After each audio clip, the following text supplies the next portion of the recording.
आज हम एक बहुत ही रोचक और दिलचस्प बात जानेंगे।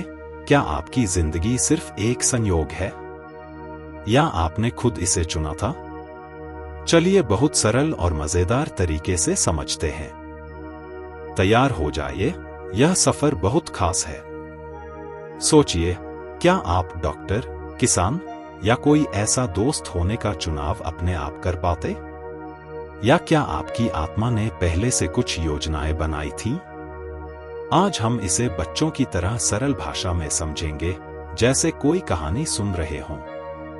नमस्ते दोस्तों, आप देख रहे हैं सनातन बटबाथ और आज हम एक ऐसी रहस्यमय यात्रा पर चलेंगे जो आपके सोचने का तरीका बदल देगी।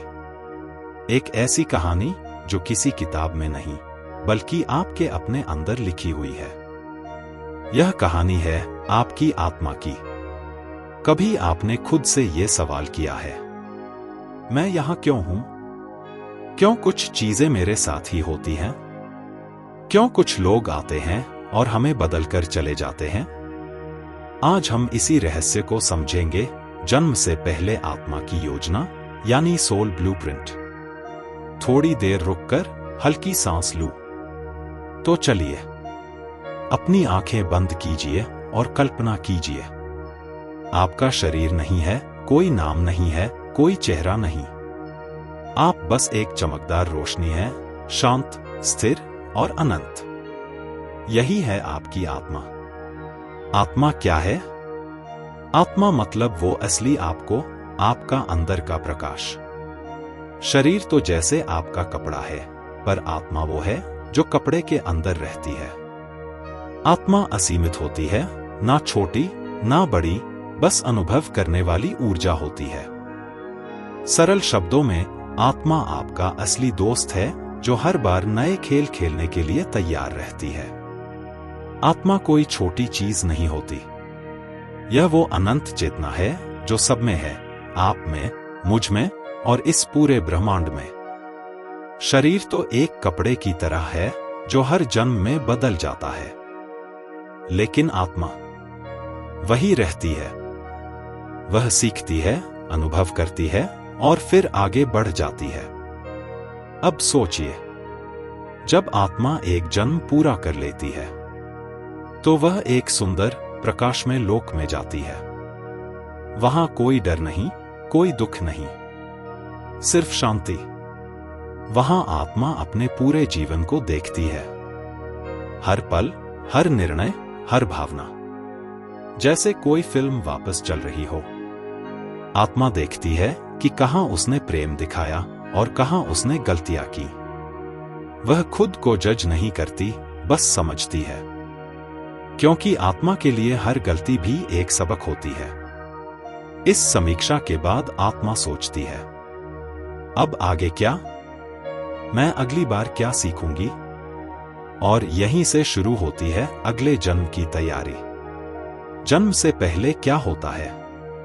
जन्म से पहले आत्मा एक तरह की मिनी मीटिंग करती है। वहां वो देखती है आज तक उसने क्या सीखा, कहां मजबूती चाहिए, क्या क्या अनुभव करने हैं। फिर वह सोचती है, इस बार मैं क्या सीखूंगा। इसी तरह से आत्मा कुछ चुनती है, जैसे माता पिता, देश, मुश्किलें और खुशियां। यह एक खेल की तरह है, पर खेल में सीख बहुत मिलती है। जैसे तुम स्कूल में नए सबक चुनते हो, गणित, कहानी, खेल, ताकि तुम और बुद्धिमान बनो, वैसे ही आत्मा भी चुनती है कि इस जीवन में कौन सा सबक सीखना है। आत्मा अपने मार्गदर्शकों के पास जाती है। इन्हें आप स्पिरिचुअल गाइड्स या देव शिक्षक कह सकते हैं। ये आत्माएं बहुत ऊंचे स्तर की होती हैं, जो खुद जन्म नहीं लेती, बल्कि दूसरों को राह दिखाती हैं। वहां आत्मा और उसके गाइड्स मिलकर एक जीवन योजना बनाते हैं, जिसे हम कहते हैं प्री बर्थ सोल प्लान। अब इस योजना में क्या होता है? इसमें तय होता है कि आने वाले जीवन में आत्मा कौन कौन से सबक सीखेगी, कौन से लोग उसके जीवन में आएंगे, कौन उसका सहारा बनेगा, कौन उसकी परीक्षा लेगा और कौन उसके दिल को तोड़ेगा ताकि वो भीतर से मजबूत बने। यहां तक कि यह भी चुना जाता है कौन से माता पिता होंगे, कौन सा देश, कौन सी भाषा, कौन सी परिस्थितियां, क्योंकि हर चीज का मकसद एक ही होता है, सीखना और विकसित होना। एक हल्का ठहराव। याद रखिए, आत्मा सजा नहीं चाहती, वो बस अनुभव चाहती है। कभी दुख के रूप में, कभी प्रेम के रूप में, कभी संघर्ष के रूप में। जैसे कोई बच्चा साइकिल चलाना सीखता है, गिरता है, चोट खाता है, पर अंत में संतुलन सीख लेता है। वैसे ही आत्मा भी हर जीवन में संतुलन सीखती है। 3. क्यों चुनती है आत्मा जीवन? आत्मा बहुत शांति में भी खुश रहती है, पर उसे बढ़ना और नयापन पसंद है। जैसे पेड़ को पानी और मक्की चाहिए, आत्मा को अनुभव चाहिए। अनुभव से ही आत्मा मजबूत होती है। इसलिए आत्मा चुनती है संघर्ष भी, प्यार भी, ताकि सीख सके और चमक सके।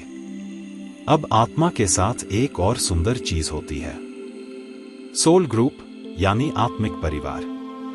जी हां, हम सब अकेले नहीं आते। कई आत्माएं एक दूसरे से जुड़ी होती हैं। वे बार बार साथ जन्म लेती हैं, कभी दोस्त बनकर, कभी भाई बहन बनकर, कभी प्रेमी बनकर और कभी दुश्मन बनकर। पर उनका मकसद एक ही होता है, एक दूसरे को सिखाना और बढ़ाना। हो सकता है आपके जीवन में कोई ऐसा व्यक्ति हो जिससे मिलते ही आपको लगा हो कि मैं इसे पहले से जानता हूं। वो शायद आपकी आत्मा परिवार की आत्मा है। उनसे हमारा रिश्ता इस जन्म से कहीं गहरा होता है। और यही आत्मिक अनुबंध, सोल कॉन्ट्रैक्ट कहलाता है, जिसमें दो आत्माएं तय करती हैं कि वे एक दूसरे की मदद कैसे करेंगी, चाहे वह प्रेम के जरिए हो या पीड़ा के जरिए। कभी कभी वही लोग जो हमें सबसे ज्यादा दर्द देते हैं, वो हमारे सबसे बड़े शिक्षक होते हैं। अब सवाल उठता है, अगर सब पहले से तय है, तो क्या हमारे पास कोई स्वतंत्र इच्छा नहीं? उत्तर है। हमारे पास हमेशा फ्री विल होती है। आत्मा एक नक्शा बनाती है, पर रास्ता हम खुद चलते हैं। हर मोड़ पर हमें चुनना होता है, डर या विश्वास, घृणा या माफी, अंधकार या प्रकाश। हमारी हर पसंद हमारी यात्रा को बदल सकती है। जब आत्मा धरती पर आती है, तो वह सब कुछ भूल जाती है। यह भूलना कोई गलती नहीं, बल्कि वरदान है। क्योंकि अगर हमें सब याद रहता, तो हम सीख नहीं पाते। इसीलिए यह जीवन एक स्कूल है, जहां हर दिन एक नई कक्षा है। कभी परीक्षा, कभी पुरस्कार, कभी आंसू, कभी मुस्कान। और जब आत्मा अपना सबक पूरा कर लेती है, तो वह फिर उसी प्रकाशलोक में लौटती है।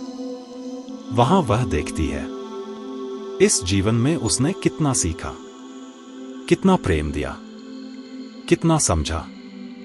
और फिर अगर उसे लगता है कि कुछ बाकी है, तो वह एक नया जीवन चुनती है। लेकिन जब सारी सीख पूरी हो जाती है, तब आत्मा मोक्ष को प्राप्त करती है। वह जन्म मृत्यु के चक्र से मुक्त होकर ब्रह्मा की अनंत शांति में विलीन हो जाती है। तो याद रखिए, आप यहां किसी संयोग से नहीं हैं। आपकी आत्मा ने आपको चुना है, आपकी कहानी को, आपके लोगों को, यहां तक कि आपके संघर्षों को भी। हर पल, हर अनुभव एक पाठ है, हर व्यक्ति एक शिक्षक है, और हर सांस एक मौका है अपने असली स्वरूप को पहचानने का। 4. कर्म क्या है? कर्म मतलब हमारे किए हुए काम और उनके असर। अगर तुम अच्छे काम करोगे तो अच्छे फल मिलेंगे, जैसे पेड़ में मीठे फल आते हैं। बुरे कामों से कठिनाइयां आती हैं, लेकिन कर्म सजा नहीं देता, यह सिखाता है। हर कर्म एक बीज है जो भविष्य में फल देगा। आज का हर छोटा अच्छा काम कल का उज्ज्वल रास्ता बनाता है। 5. आत्मा समूह और आत्मिक अनुबंध। हम बस अकेले नहीं आते। कई आत्माएं एक दूसरे से जुड़ी होती हैं। वे एक समूह की तरह बार बार साथ खेलती और सीखती हैं। कुछ लोग जीवन में आपके सहारे बनते हैं, कुछ आपको कठिनाई देते हैं। सबका मकसद कुछ सिखाना होता है।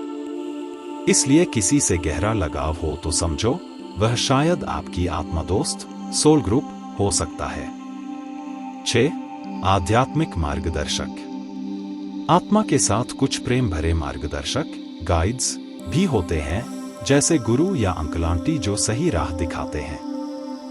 ये सलाह देते हैं, पर फाइनल चुनाव आत्मा का ही होता है। जब आप सही दिशा चाहते हैं तो उनके संकेत, सपने अचानक समझ मिलते हैं। 7. स्वतंत्र इच्छा यानी फ्री विल। हाँ, आप चुन सकते हैं। आत्मा ने कुछ ब्लूप्रिंट बनाया, पर आप रोज के फैसलों से अपनी कहानी बदलते हैं। डर के बजाय बहादुरी चुनो, नफरत के बजाय माफी चुनो। ये छोटे छोटे निर्णय आपका भविष्य बनाते हैं। मतलब आप रचिता हो अपनी कहानी के। 8. भूलने का पर्दा क्यों याद नहीं रहता। अगर हमें सब कुछ याद रहता तो हम सच में सीख पाते क्या। इसलिए जन्म पर एक भूलने की चादर ओढ़ा दी जाती है। यह वरदान है जिससे हर अनुभव नया लगता है। पर कभी कभी अंदर से छोटी छोटी झलकियां आती हैं। यह आत्मा की आवाज होती है जो हमें याद दिलाती है कि हम कौन हैं। 9. यह दुनिया क्या है। एक स्कूल। यह दुनिया एक बड़ी पाठशाला है, जहां दोस्ती, दुख, प्यार सब कुछ मिलकर सीख देते हैं। सीमाएं, समय, जुड़ाव, बॉडी, ये सब हमारा पाठ बनाते हैं। हर कठिनाई एक दरवाजा है, हर आंसू एक शिक्षा। जब आप ऐसे देखते हैं तो हर पल एक वरदान बन जाता है। 10. मृत्यु और इंटरलाइफ। जब शरीर खत्म होता है, आत्मा एक आराम घड़ी लेती है और अपने जीवन को देखती है। यह लाइफ रिव्यू होता है। फिर वह तय करती है कि अगला कौन सा सबक लेंगे। यह कोई दंड नहीं, बल्कि सीखने का मौका है। फिर नए खेल के लिए योजना बनती है। 11. अंतिम लक्ष्य मुक्ति मोक्ष। कई जन्मों के बाद जब आत्मा ने सारे सबक अच्छे से सीख लिए, तब उसे मोक्ष मिलता है, यानी वह जन्म मृत्यु के चक्र से मुक्त हो जाती है। यह शांति ऐसी होती है जो शब्दों से परे है। पर चाहो तो आत्मा फिर भी वापस आकर दूसरों की मदद कर सकती है, जैसे बुद्धि गुरु जो वापस आते हैं। 12. सरल संदेश। आप क्या कर सकते हैं आज। हर दिन एक छोटा अच्छा काम करो। जब दुख आए, सोचो मैं इससे क्या सीख सकती हूं। दूसरे से प्यार और माफी चुनो। अपने अंदर की आवाज सुनो, वह तुम्हारे मार्गदर्शक की फुसफुसाहट है। ये छोटे कदम तुम्हें अंदर से बदल देंगे। अगर आपको यह यात्रा पसंद आई हो तो अपने दिल से बस एक शब्द कमेंट में लिखिए, जागृति। यह शब्द आपकी आत्मा के द्वार खोलेगा। और अगर आप चाहते हैं कि मैं आपके लिए अगली यात्रा बनाऊं, जहां हम समझें कि 7 चक्रों की शक्ति कैसे जागृत होती है, तो नीचे लिखिए 7 चक्र चाहिए। मैं जल्द ही वो पूरी गहराई से समझाने वाला वीडियो लाऊंगा। तब तक अपने अंदर की आवाज को सुनिए, अपने कर्मों को पवित्र बनाइए और इस जीवन के हर अनुभव को प्यार से स्वीकार कीजिए। धन्यवाद दोस्तों, आपने सनातन बट पाथ पर यह यात्रा की। अगर आपको यह वीडियो पसंद आया हो तो लाइक और शेयर जरूर करें, इससे और लोग भी जागेंगे। मिलते हैं अगले वीडियो में, तब तक अपनी आत्मा की सुनिए और प्यार बांटते रहिए। जय जय हो। हर हर महादेव। सनातन बट पाथ।